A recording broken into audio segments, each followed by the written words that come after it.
wafdigan uu hogaaminayay wasiirka dastuurka dowladda federaalka ee Soomaaliya Cabdiraxmaan Xoosh Jibriil ayaa waxa uu maanta soo gaaray magaalada Kismaayo ee xarunta gobolka Jubbada Hoose markii ay ka soo caga dhigteen garoonka caalamiga ee magaalada Kismaayo ayaa waxa si diiran u soo dhaweeyay mas'uuliyiin ka tirsan maamul goboleedka Jubbaland salaan iyo soo dhaweyn kadib ayaa hoolka nasashada ee garoonka magaalada Kismaayo waxa ugu horeyn warbaahinta la hadlay isla markaasina ka warbixiyay imaatinka wafdiga sida ay ugu faraxsan yihiin wasiir ku xigeenka wasaaradda dastuurka cadaaladda iyo arrimaha diinta maamulka Jubbaland Dr. Aadan Inshaar Cumar oo sheegay inay ku faraxsan yihiin imaatinka wafdiga waxana uu sheegay macal wasiir ku soo dhawow Jubbaland gaar ahaan baadii civil society-ga wasaaradii dhaqameedyadii iyo xubno kale oo runtii muhiim ah waxaan kale oo xusid gaar mudan raga ku soo dhaweynaya waxa ka xildhibaanadii Jubbaland gaar ahaan guddiga dastuurka xubnaha qaabishan Dr. Axmed Ismaaciil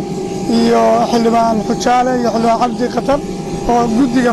qaybta dastuurka noo qaabishan golaha baarlamaanka Jubbaland iyo xubno kale aad iyo aad baan ugu faraxsanahay inaad timaadaan sidii runtii dalku uu yahay iyo qaabkii aynu u horumarin lahayn barnaamijka iyo shaqada u timaadeen ee ku saabsan dastuurka iyo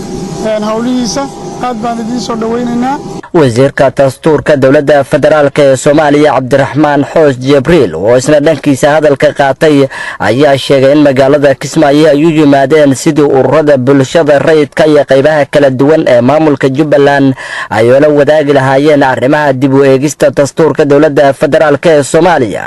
waxaana uu sheegay in kulamo kala duwan ay la qaadan doonaan qaybaha kala duwan ee bulshada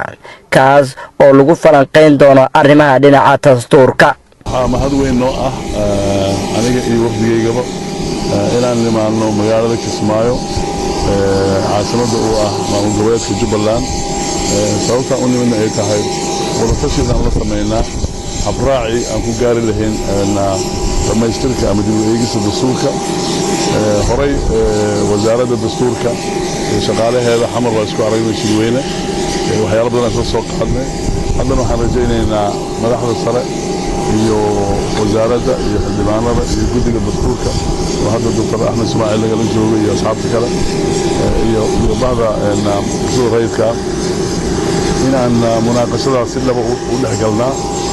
isfahamna aan ka gaarnaa habraaci aan u mari lahayn labada sano soo socod si loo dhamaystiro dib u eegista dastuurka saa ogtihiinba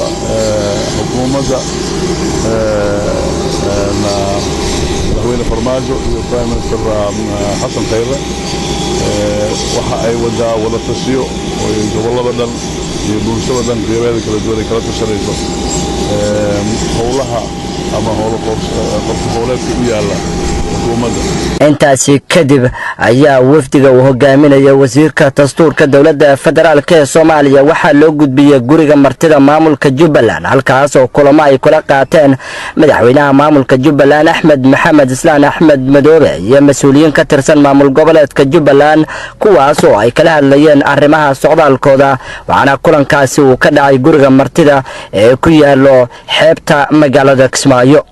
wasiirka dastuurka dowladda Soomaaliya ayaa la filayaa in maalinta beriya uu kulamo la qaadan doono ururada bulshada rayidka ee maamulka Jubbaland kuwaas oo inta badan lagala hadli doono arrimaha talagelinta dhinaca dastuurka